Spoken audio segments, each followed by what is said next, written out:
Iran memberikan pukulan telak dan berat ke beberapa lokasi vital musuh. Pangkalan-pangkalan hingga pusat-pusat penting dan strategis di wilayah menjadi target gempuran. Mengutip Tasnim pada 4 Maret, kabar ini dilaporkan oleh juru bicara Markas Besar Qatam Al-Anbiya pada Selasa 3 Maret malam. Serangan balasan Iran terhadap Amerika Serikat dan Israel masih berlanjut hingga Selasa melalui operasi Janji Sejati 4 yang dilancarkan dengan intensitas lebih besar. Militer Iran mengklaim telah menghantam pangkalan dan target strategis musuh di kawasan. IRGC bahkan mengumumkan gelombang ke-16 serangan telah dilancarkan, termasuk serangan rudal dan drone besar-besaran ke wilayah Israel sebagai respons atas agresi berkelanjutan Amerika Serikat dan Israel terhadap Iran. Mengingat ketegangan terus meningkat dengan serangan Iran dianggap menghantam pusat komando musuh dan target strategis di berbagai negara, Washington Tel Aviv pun merespons dengan gelombang serangan baru terhadap fasilitas militer hingga pertahanan di Iran.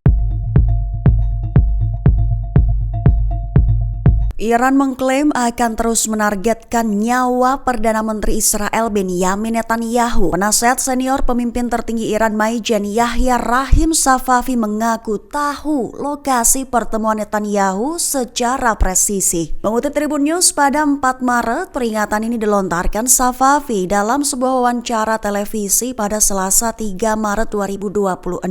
Jenderal Bintang 2 itu menyatakan bahwa pihaknya memegang intelijen lengkap terkait target-target musuh di sekitar Iran, termasuk sasaran milik Amerika Serikat dan Israel. Ia juga menegaskan bahwa mereka bahkan mengetahui secara persis lokasi pertemuan Netanyahu. Menurutnya, basis data intelijen yang dimiliki sudah sepenuhnya lengkap. Selain itu, ia juga mengklaim kekuatan ofensif Iran, terutama dalam teknologi rudal dan drone, telah meningkat tajam hingga 10 kali lipat. Jangkauan intelijen Iran pun disebutnya telah menyusup jauh ke wilayah lawan. Menurutnya, Kementerian Intelijen Iran saat ini memiliki pengawasan penuh atas titik-titik vital musuh.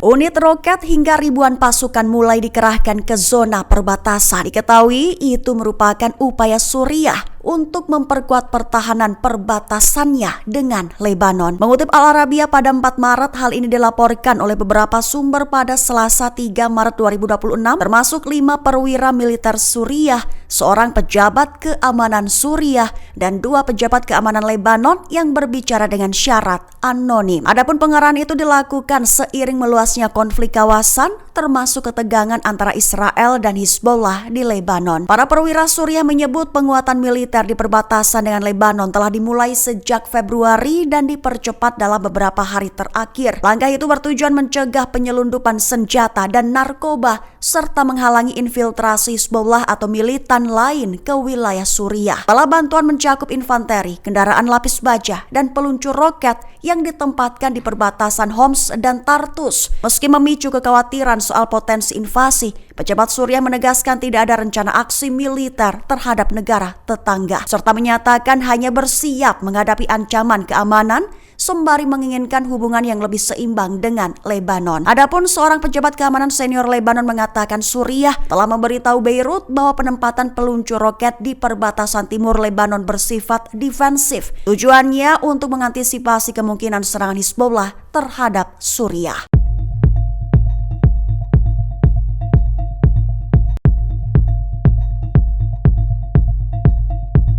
Perang antara Amerika Serikat dan Israel akankah berubah menjadi perang abadi? Perdana Menteri Israel Benyamin Netanyahu menyatakan bahwa membutuhkan waktu, tetapi juga menekankan tak akan memakan waktu bertahun-tahun. Mengutip Tribun News pada 4 Maret, hal ini diutarakan oleh Netanyahu pada Senin 2 Maret 2026.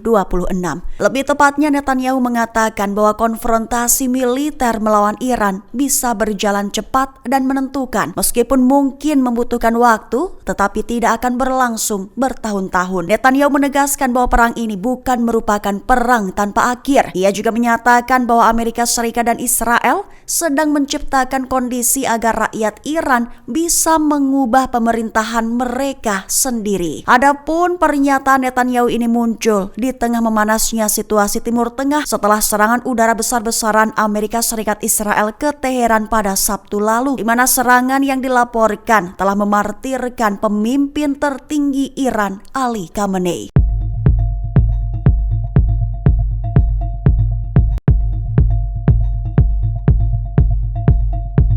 Iran perluas jangkauan perang multifront melawan Amerika Serikat dan Israel, mulai menyerang sistem THAAD hingga menembak jatuh drone Israel. Mengutip Al-Mayadin pada 4 Maret, hal ini diumumkan oleh Angkatan Bersenjata Iran dan dilakukan sejak Selasa 3 Maret 2026 waktu setempat. Angkatan Bersenjata Iran melancarkan operasi terkoordinasi di sejumlah wilayah Asia Barat, di mana targetnya adalah aset militer Amerika Serikat dan Israel sebagai bagian dari serangan balasan. Operasi itu melibatkan berbagai cabang militer termasuk Angkatan Udara dan Angkatan Darat IRGC, Angkatan Laut IRGC, serta unit Angkatan Darat Iran Artesh. Rinciannya, Camp Arif Jan di Kuwait diserang 10 drone dan diklaim menimbulkan banyak korban di pihak Amerika Serikat meski belum ada konfirmasi resmi. Pangkalan Udara Sheikh Isa di Bahrain juga dihantam, termasuk fasilitas komando dan logistik. Iran menyatakan telah melumpuhkan radar sistem THAAD di kawasan serta menembak jatuh sedikitnya 35 drone Israel dan Amerika Serikat selama konfrontasi. Di Irak, 30 drone diluncurkan ke posisi kelompok separatis di Kurdistan. Angkatan Laut IRGC juga mengklaim menyerang kapal perusak Amerika Serikat di Samudra Hindia hingga memicu kebakaran. Sementara itu, Angkatan Udara IRGC menggempur sejumlah target militer Israel dalam gelombang ke-17 Operasi Janji Sejati 4 dan mengklaim ratusan tentara Israel tewas atau terluka. Di akhir pernyataan, Iran menegaskan operasi akan terus berlanjut untuk melemahkan infrastruktur militer Israel.